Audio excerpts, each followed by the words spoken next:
Hey guys, it's Lauren, and today I'm going to be talking to you guys about my program and my schooling and all that stuff. As you guys know, I am going to school for interior design, so after my 4 years and my 2 co-op term and a bunch of other stuff, I will be a registered interior designer. The difference between interior designers and interior decorators. Interior decorators can do like paint, finishes, decor, staging, all of that stuff. And interior designers can do all that and also build anything 6 floors and under. Above 6 floors you need an architect or an engineer to sign off on stuff. But yeah, so I, at the end of my degree, will be licensed to build anything 6 floors and under, which is very, very exciting. I can go into like a billion different things with my job. Like I could make or mix paint if I wanted to. I could go into furniture, lighting design. I could do just homes. I could do agricultural, like barns and farms and like dairy facilities. I could do corporate, retail. Like my options are endless, and it's insane because I only decided I wanted to go into interior design in grade 12. I had like an epiphany because I'm like, I honestly love design and I love anything artsy and creative and homes. Like I literally will sketch all the time, like different arrangements for my bedroom or my house, or like treehouse designs when I was little, lemonade stand designs. I built horse jumps. Like I was so hands-on and like love doing that stuff, so I'm like, I don't see why I wouldn't love doing it for the rest of my life. So that is what I'm in for my program. There are options where you can do like a 3-year diploma, but that's soon to be cut out because you have to now get a degree, a 4-year degree, to call yourself an interior designer. As well, you need to work for 2 years under a registered interior designer after you graduate, and then after those 2 years of experience, then you can take your NCDIQ exam, which essentially is just a huge exam that allows you to be like, to kind of like, they know that you know your stuff type of thing. So it's like electrician and like plumbing exams and stuff. You have to take those in order to actually be paid the proper wage and to title yourself as an interior designer, because there's a lot of discrepancy between what interior designers can do and what architects can do and all that stuff. So if you try to call yourself an interior designer without your title, you can get charged. So yeah, there's a lot of politics to it. But yeah, so I am in a college program through Conestoga College. It's a really good college, I think. It's close to like my hometown, so I just drive into school every day. That's why I have this apartment and I don't live like on campus or anything. I was deciding between a university program and a college program, and the reason why I chose Conestoga's is because they are so hands-on and they force you to do the 2 terms of co-op. So essentially I did first year, then I did second year, and then now is my summer, so which is my co-op term, and then I have 3rd year, and then I have my summer co-op term, and then I have 4th year, and then I graduate. So essentially after first year and your first summer, it's completely like school related from then on, and you can't really like get out of it and do anything, which is a little difficult when in the summer I want to do like trips and stuff. But like it's so worth it because I'm gaining so much experience at my co-op job. I will give you kind of an outline of what my courses are like at school. We have a lot of like studio classes. You have 1 studio class every like semester, so there's 8 in total through the 4 years and 2 semesters a year. So there's 8 studio classes. You have to pass studio in order to move on to the next semester. So it's very, very important. It's where we do all of our like creative concept, like we do all of our big projects type of thing. So like we've done retail and residential and hospitality, and so like I've designed a library and like did it, like everything, the plan, like what goes in it, finishes, furnishings, colors, etc. Did a bunch of homes, did a like wheelchair accessible home. I've done what was the last one I just did a huge gourmet grocery store. Yeah, so we have like a lot of projects. Sometimes they're group, sometimes they're individual, and you essentially get the criteria, like it has to have this, this, and this, it has to be this much square footage, stuff like that, and then you have freedom to go and kind of create what you feel works from there. So it's really cool because everyone does something different, and there's only 13 people in my class, which is kind of cool, kind of not, because sometimes you get sick of each other, but you have so much one-on-one teacher time, and it's amazing in that sense. Then we have like building code class, which we have like huge textbooks. They're behind me, I'm not going to get them, but they're literally like a 3-inch binder, and there's 2 of them.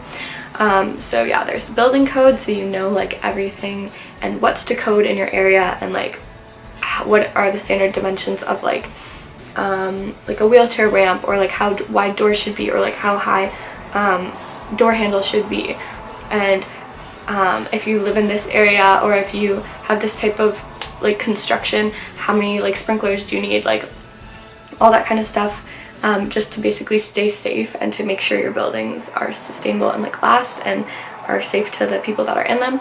So that's super important. So building code class, we've done like structural systems, materials and methods, which basically just like tells you how houses are built to actually stand, and to not fall over, and to be safe. And then we have like color theory, which is more of a fun one, and it plays on to like people's emotions behind color and like what they feel and all that kind of stuff. For the most part, it's just a lot of learning and a lot of projects and a lot of presentations and a lot of hands-on model making, that kind of stuff, which is really cool. Like first year was all conceptual. We would do designs that for sure would not stand in reality, unless we had like some crazy types of architecture and like means of holding it up, but that really weren't anything that would be realistic.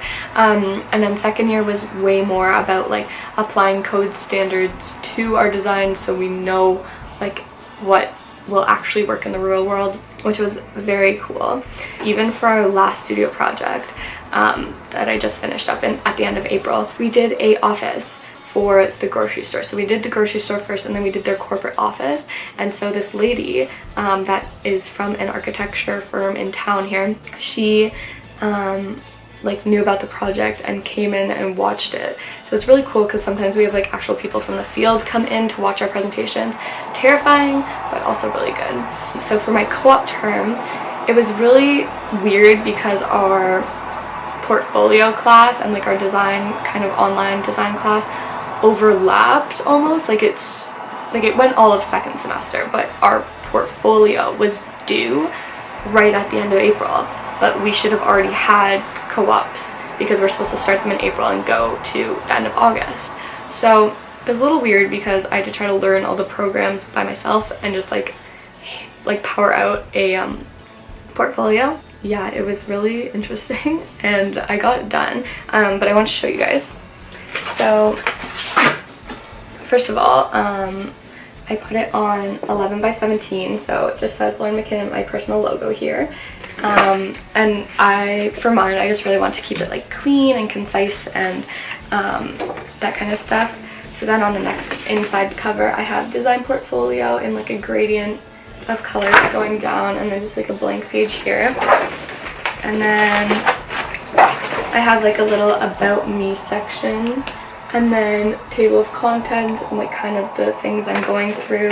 And then I kind of just like went through everything. I'll show you this one. So this was the gourmet grocery store that we did. It was a retail project, so that's what that looks like, a little blurb about the project.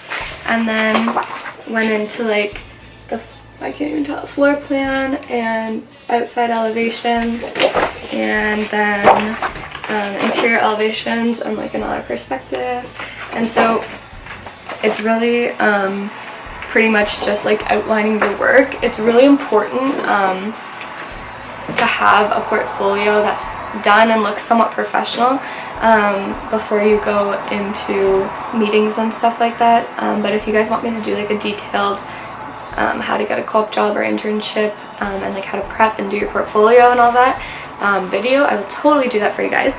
It's really fun. I love my program, although sometimes I like literally stay at school for so long. Like I remember this like last April, like a month ago, when I was finishing up everything, there was a week where I was at school every day 8 a.m. till, I kid you not, like the earliest I'd leave would be like 12 o'clock at night, and like the latest I'd leave was like 2:30 in the morning, and then I'd go to bed and I'd wake up again. I like wouldn't shower, would like barely have time to eat anything, and then I would come back and do it again. But also for my course kind of layout, if you guys want to get an idea, for my specific program, I have no idea about other interior design programs, but for mine, you do not get electives and you do not get to create a schedule. Like, you know how in university programs you can choose like, oh, I want this course here and I don't want class on this day until 10 o'clock, and like you can kind of customize it. Well, no, they do not allow you to do that in my program. They just give you a set timetable and they say show up to your classes. This semester, for example, I had Tuesday, Wednesday, Thursday was class 9 to 5. So that means I had 2 classes a day, and one was for 3 hours, one was for 4 hours, and then I would have an hour break or sometimes a 2-hour break in between. And that's the thing too with interior design, like none of my classes are under 3 hours. Like all of them are so long and so time consuming, and they cram so much work into it. So yeah, that was a thing. So I didn't have class Monday, which was amazing. My Mondays were free. My Mondays turned into my Sundays, which were like my cleaning, like refreshing, prepping days, finishing up any homework, hanging out with people. Like that was like my Monday day. And then Tuesday, Wednesday, Thursday I went to school 9 to 5. I would usually get there at like 8, do some like work ahead of time, and then would stay after really late too. And then Friday we only had class 9 to 12, so that was nice. So then I could work after a little bit earlier. And then Saturday, Sunday obviously I had free, but that was kind of like the layout of. Hopefully this video was interesting to you guys, because I'm really passionate about my program and I love like what I'm doing and stuff. So if you guys have any other questions, for sure leave them down below. But yeah, I want to just like share with you guys all that I'm doing when I'm not, like when I don't have time for YouTube. It's basically school, which is my other job on top of my other jobs. So yeah. Anyways, hopefully you guys like this video. I know it's not my regular content, but I wanted to do it because it interests me, so I'm hoping that it interests some of you guys as well. But yeah, I will talk to you guys in my next video. Bye!